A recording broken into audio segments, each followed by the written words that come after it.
off white হলে গুটে ঘৰ off white কৰিব পাৰে আপুনি এটা কালাৰে কৰিব পাৰে ভাল হয় আচ্ছা আর এটু তো এনে পিঙ্ক তো ঠিকই আছে আপনার সাউথ ইস্ট কিচেন তো ঠিক জায়গাত পৰিছে খালি আপুনি ব্ল্যাক তো একদম পুৰা হেৰি কৰিব হ্যাঁ এটু মই মানে এইটো যে আমি এই বাটনটো অটাই দিম আৰু আপোনালোকৰ সেভিংৰ প্ৰবলেম হ'ব লাগে সেভিং পইচা নাথাকে চাগে হ্যাঁ ৰাইট কইছে আপুনি মানে আমি কোৱা নাই আপুনি মানে কথাবিলাক যিবিলাক কৈছে না আমি কি কম আৰু যিবিলাক আপুনি কৈছে মানে মিস্টাৰ কৈছো কি কম মোৰ মিস্টাৰে কৈছে ঘৰত আহাৰ পিছত মই কোৱাৰ্টাৰ আছো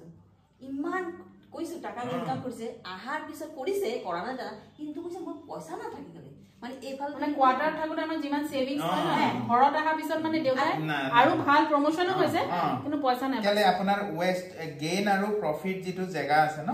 গেইন পইচা জমা থাকিব লাগে হেতু আপোনালোকৰ গ্যাৰেজ তো পৰিলে গ্যাৰেজ তো ঘৰত